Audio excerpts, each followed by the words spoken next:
Mas voltando no assunto do Lula, eu vi uma pesquisa hoje que a desaprovação do Lula subiu bastante. Então, assim, mesmo quem defendia que era fiel ao Lula ali, e a gente conhece pessoas próximas, já estão olhando com outros olhos, né? Já estão decepcionados com o governo Lula. E aí eu quero perguntar para vocês: existe a chance de um impeachment acontecer com o Lula? A gente pode falar que esse governo Lula 3 já está superando, em nível ruim, digamos, o governo Dilma?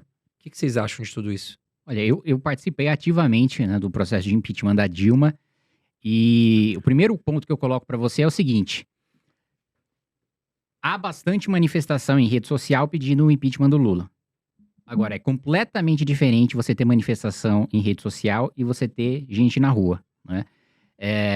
Eu, pessoalmente, acho, inclusive no ano passado, né, e nesse ano também, acho que teve 2 pedaladas do governo Lula que um requisito, né, inicial do impeachment é você ter uma causa jurídica, você tem um crime de responsabilidade, ali da Lei 1079. E, na minha avaliação, teve 2 pedaladas que, inclusive, mobilizaram vários ministros do governo Lula para tentar brecar a investigação no Tribunal de Contas da União, que é em relação ao pagamento sem previsão orçamentária do pé de meia, né, programa do Ministério da Educação. Para mim, esse é um ponto de partida jurídico, tá? Agora, o principal quesito, né, do impeachment é mobilização popular. As pessoas se comprometerem a ir para a rua durante, assim, alguns meses. O impeachment não é uma coisa que acontece rapidamente. E as pessoas saberem lidar com os banhos de água fria ao longo do caminho. Eu escutei várias e várias vezes durante as manifestações pelo impeachment da Dilma que o impeachment não ia acontecer. A gente fez uma manifestação gigantesca, dia 15 de março de 2015, né? Deu ali 1 milhão de pessoas na Avenida Paulista. E a repercussão na Globo, por exemplo, é manifestantes saem às ruas contra a corrupção. A reação do governo é: o povo está contra a corrupção. Dilma faz um pronunciamento com Cardoso anunciando o pacote anticorrupção do governo Dilma. Aí o Congresso, no Senado, o Aécio, que era o líder da oposição, tinha acabado de sair da eleição, que prometeu a oposição implacável, deu presença uma vez lá no Senado, falou que não tinha que ter impeachment, mesma coisa Serra, mesma coisa Fernando Henrique, falando que tinha que deixar Dilma sangrar, para daí, nas próximas eleições, o PT perder com facilidade, e o Aécio achando que ele seria o candidato, ele ganharia com facilidade, né? Então, banho de água fria. E aí, as pessoas com dificuldade de lidar. Aí, outra manifestação, 12 de abril de 2015, menor. Aí as pessoas, não vai acontecer, não vai sair. Aí depois, a gente fez a caminhada até Brasília para protocolar o pedido de impeachment. Aí, mais uma vez, o Aécio juntando os senadores para eles não receberem a gente e insistirem no processo no TSE, que no final não deu em nada e todo mundo sabia que não ia dar em nada, né? Então, o meu ponto é, o Supremo decidindo em favor da Dilma, que no processo do Collor, a Câmara votou, o presidente foi afastado, que a Câmara julga a admissibilidade e o Senado julga o mérito. O Supremo determinou que a Câmara julgava a admissibilidade e o Senado julgava a admissibilidade de novo. Ou seja, a Câmara não afastava o presidente, só depois do Senado, porque o Senado era presidido pelo Renan Calheiros, que era aliado da Dilma. Então a gente teve vários banhos de água fria e ainda assim a persistência, a resiliência fez com que acontecesse. E muita gente na rua durante muitos meses. Qual que é o meu ponto?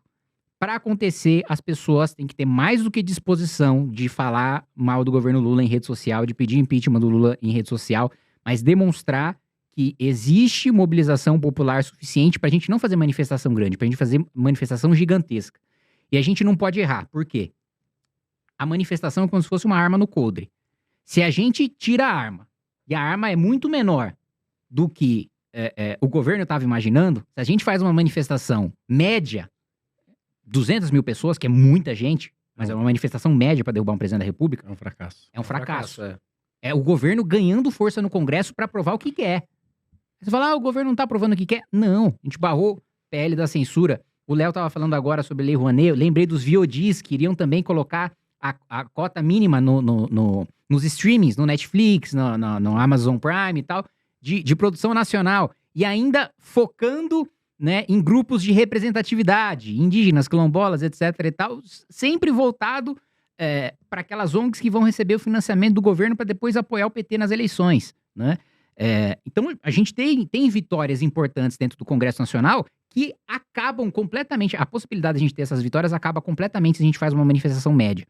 Então, o meu recado, de maneira geral, é o seguinte: Pode ter impeachment? Pode ter impeachment. A gente tá numa situação econômica tão ruim quanto Dilma 2? Não estamos. Pode ser que a gente chegue? Pode ser. Não estamos nesse estágio ainda.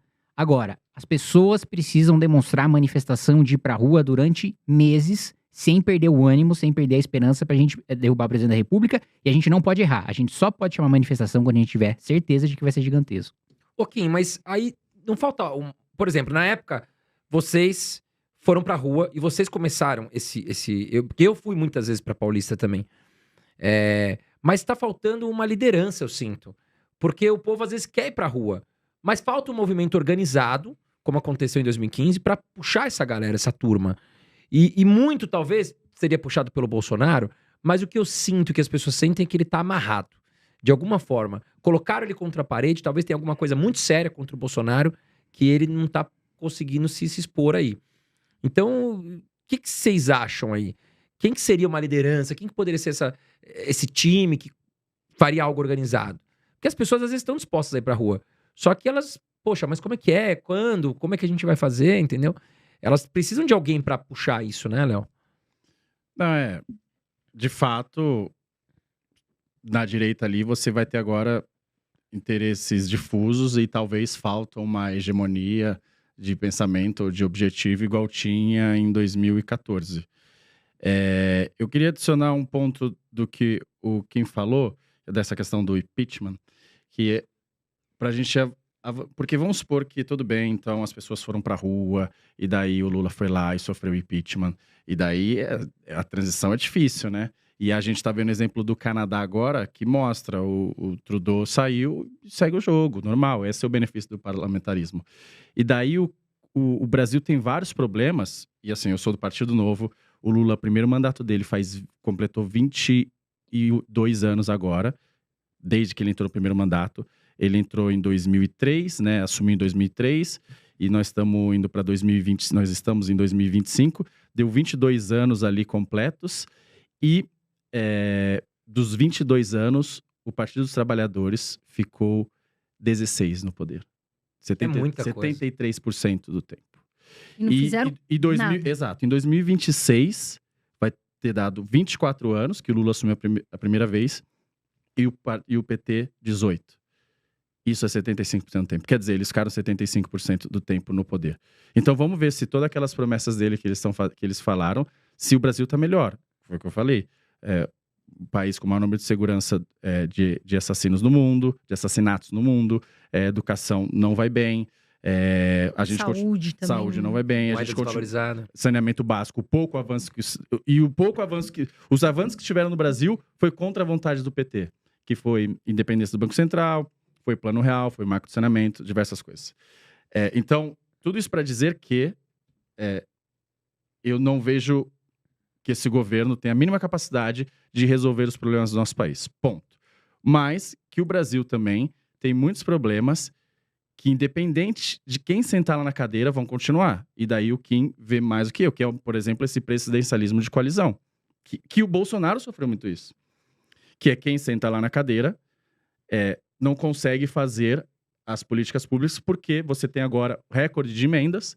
E daí o cara simplesmente não precisa do governo, porque ele já vai ter 1 bilhão de emenda, dependendo do parlamentar, e daí ele tem 1 bilhão de emenda, ele consegue enviar para onde ele quiser, e ele não precisa muito do governo, porque ele já tem todos esses recursos. Então você mantém sempre os mesmos caras no poder.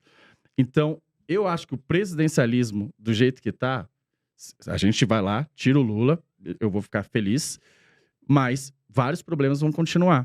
Sim. Então, que a gente tem que pensar num novo sistema parlamentarismo, alguma coisa assim, porque do presidencialismo de coalizão, o Congresso domina o orçamento dos ministérios. E aí o cara não faz política pública. O cara vai colocar uma quadra de society, que é o que dá voto. Ele vai fazer lá um estádiozinho, que é o que dá voto. E aí você tem os recursos sendo mandado bilhões lá para umas regiões do Nordeste e a região não se desenvolve, né? Porque não tem água, porque eles continuam fazendo esse tipo de política, né? Então, eu acho que falta de fato uma liderança na direita e de fato falta, quando a gente diz uma liderança, justamente alguém que consiga unir esses diversos. Talvez o Gustavo Lima, tô brincando, mas talvez seja a única. Essa é a próxima pergunta que nós vamos falar, hein?